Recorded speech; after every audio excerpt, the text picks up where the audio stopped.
ASU was protesting and also saying it might go on strike. Now, let's not forget, we had nurses before that time and doctors who wanted to go on strike. And now we also have resident doctors threatening to embark on strike. So if you ask me, I almost would say it's a striking situation we're in right now in the country. I'm pretty sure the federal government has its hands full and the presidency would have to act quickly. So ASUP issued that 21-day ultimatum threatening to go on the strike. The demands, the same old song that they've been singing for quite a long time. Non-release of a circular for peculiar academic allowances, non-payment of arrears of the 25-35% salary review, amongst many other issues. Now, the very first time, or one of the first times that ASUP went on strike because of this was in April of 2013, April 29, 2013 to be exact. They began an indefinite strike to protest the failure of the government to implement an agreement that it signed with them in 2010. So government has been in the culture of signing agreements and not implementing them. I don't know why you would call unions together, get these individuals to a table, sit down with them, have a conversation. They propose, you dispose, you propose, they dispose. At the end, you guys come to a common ground and agree on something. Okay, now implement what you agreed upon. That becomes a problem. I still cannot wrap my head around why this is an issue in our country. But that was what happened with ASUP in 2013 after an agreement they've entered into with the government in 2010 that led to the 21-day ultimatum that they gave, after which they went on an indefinite strike. Now, that's not all. After that strike, they didn't embark on any until 4 years later, 2017, January 30, they went on another strike. This strike stayed from January 30 to February 5 of that same month. It was just a warning strike for 7 days. In November 13 to November 29, that same year, they also had gone on an indefinite strike. That one lasted for 15 days. So it was 2 strikes in 2017. And of course, this strike was called off after government and the union, listen to this, reached a memorandum of settlement, MOS, if you want to call it, on the issues that were raised. Now, these issues included some of the issues that was raised in an agreement that they entered with the federal government in 2010 that brought about the strike in 2013. So you had an agreement in 2010, you did not implement it in 2013, they went on strike, you did not implement it after you settled the strike. You left it again from 2013 till 2017. They had to go on a warning strike and then an indefinite strike, and then you called them for the same issue to have a meeting, even this time signing another agreement, a memorandum of settlement, which of course contains the plans on how the government intends to meet some of those demands and settle some of these things. Unfortunately, nothing was done. The year after, they had to go on another strike. This was 2018 to 2019. Now, between this period, in December of 2018 to February of 2019, ASUP initiated a 2-month strike. Remember, this was when Polytechnic students had enough. They were tired of the whole situation.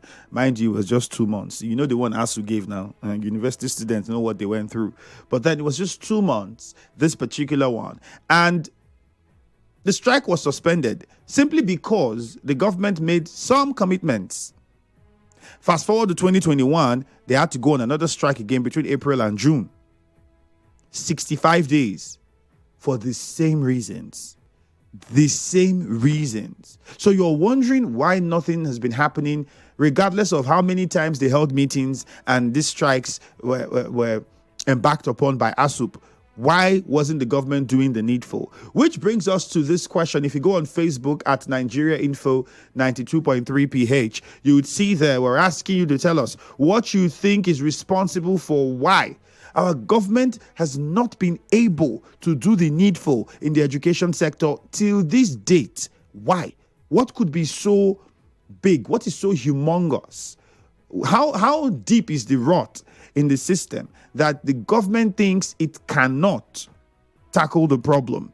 Fast forward to 2024, same situation continued from October 7 to October 25. There were threats, ultimatums were given, and of course, the government did not listen to the ultimatum, which is the usual strategy. And then in December 2nd, ASUP had to embark on a 2-week warning strike. It was later suspended after they had a meeting with the Ministry of Labor and Employment with another memorandum of understanding, a new one that was signed. And a follow-up meeting was then scheduled for January of 2025, which was this year. And guess what? Nothing has happened, and that is what has landed us here, which led to the ultimatum they issued in August last month. Now we're in September, and they possibly might have a strike action. They possibly might embark on a strike action. Now, you know what that means if they go through with it.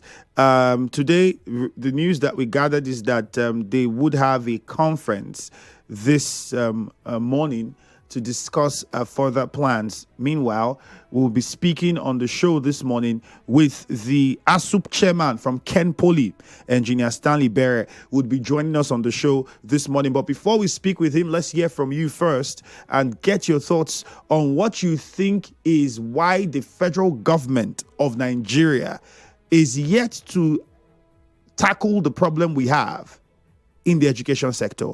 Why haven't they done the needful? Why are they yet to invest what they need to invest? Why do they enter agreements and then renege on those agreements? And interestingly, the lecturers are now made the villains in the whole situation after you enter that agreement. This has become a regular, I don't want to say lifestyle, but it's now almost like the DNA of government when it comes to this sort of issues. Why aren't we doing the needful? Why are we still here? So ASU could go on strike. ASUP is now threatening to embark on strike. Now, if you move that away, we have doctors who are threatening to go on strike. We had nurses who are threatening to go on strike. Even now, we have resident doctors who are planning to go on strike. The last time we had all of these people and different other associations wanting to go on strike in this manner, I think it was in the good luck time. But let us know what your thoughts are and what you think. What is the problem? Students are in school in the Polytechnics thinking that, well, they should be finishing things up. Unfortunately, that might not be the case. 0817-923-0002. 0817-923-0007. 0817-923-0002, 0817-923-0007. Before we take a commercial, let's just take a few calls. Good morning. Tell us your name and where you're calling from quickly. Good morning. Okay, good morning. Hart, calling from?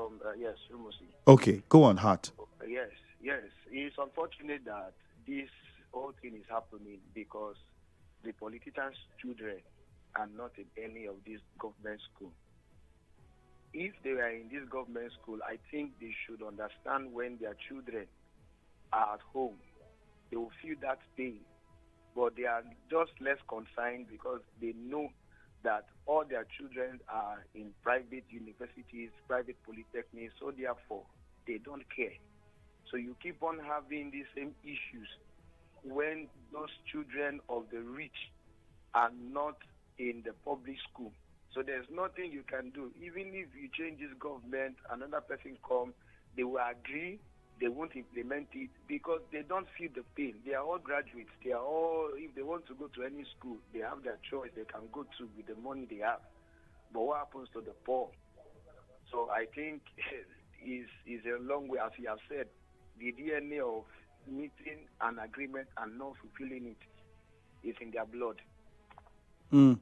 All right, Hart. Thank you very much. In mile 3, Magnus, good morning. Yes, good morning to you, Mr. Andrew. Yes. Very quickly, I think sincerity in the system is causing a lot of things going wrong in this country.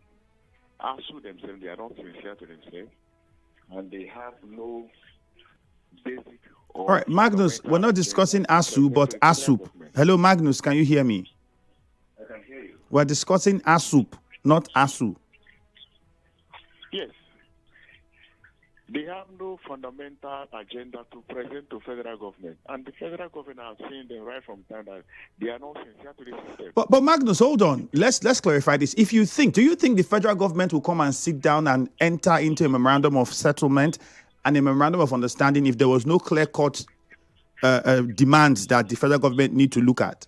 That's almost impossible. The government would think you're wasting their time if there was nothing for them to agree to. So the fact that the federal government agreed to a memorandum of understanding should mean that there were demands that were made. Even in the system, there is no sincerity. You must come out with a policy, a very firm policy to the federal government, that the federal government will see you as somebody that is serious and the organization is serious. Who established Magnus? Hold on. They know until they come out to form a formidable force that will be able to contend with the federal government that this is our stand, this is what we stand for, and if you don't give us this, we won't do this. When they say one thing in the morning, in the afternoon, another people will say another thing, they will need to take money exchanging hands. So how will federal government trust the process? So until there is sincerity in the system, then the federal will see them as who they are serious. Okay. They will take them serious. All right, I think I get your point there. Innocent from Stars Road, good morning. Yeah, good morning, sir. Yeah, good morning to you, Innocent. Yeah, well, good morning, Ifiemi Andrew. Yeah. Okay, so it's unfortunate, okay, a country where our leaders are majorly concerned about about politics, okay? You know, how to squander money, how to, just do things that it's unfortunate that you look at this. There's a part of the scripture that says, where the treasure of a man is, that is where his heart will always be. You see, that heart, the treasure can also, it's more like synonymous to interest. Your interest. The interest is education. They pay less attention to it. So this is the reason why they find it difficult to solve these challenges surrounding the educational sector for several years. I mean, is that a big deal? Deal with this issue squarely once and for all. You carry it over and over and over and over because the interest is not there. That's it. All right. Says the interest is not there. Now, just to clear, I think I get what the caller before you was saying about, because I also ask myself, there's the accusation that you have sometimes the government infiltrate the unions and then settle some of the members, and then those ones will now have to pacify the others to say, well, maybe mostly the leaders, and say, let's just, they say they will do it now, let's allow it. And the government continues to use that tactics, and so it's difficult to get them to do anything. They just come and sign these agreements knowing that they might not go through with it because they've already settled some of the leaders to try and keep members of the union quiet and in line. You'd have to call back 0817 923 0002. Sorry, we had some hold back there. We had to interrupt the call. 0817 923 0007. You can also call 0817 923 0002. Remember, the WhatsApp number is 0809 030 6416. So the association, the Academic Staff Union, I beg your pardon, of Polytechnics are planning to go on a strike. Whether they will go, we don't know. But they've issued an ultimatum. They issued an ultimatum last month. And this is following years of neglect since 2013, after an agreement they entered in 2010. And nothing has been done till this time. Good morning, Nigeria Info. Yeah, hi, Andrew. Good morning once again. You're welcome. Yeah, I'm Mufasa on the line. All right, Mufasa, quickly. Let's hear you. You see, like the last caller just alluded to, the interest is not there. You see, it's only in this country that what matters doesn't count. Education is the bedrock of any nation that desires to advance. Quality education solves insecurity, solves unemployment, solves the issue of leadership, a whole lot. But our leaders don't want that to happen. You see, what is going on in the educational sector is intentional and deliberate. They don't want it to work. They have succeeded in killing basic education.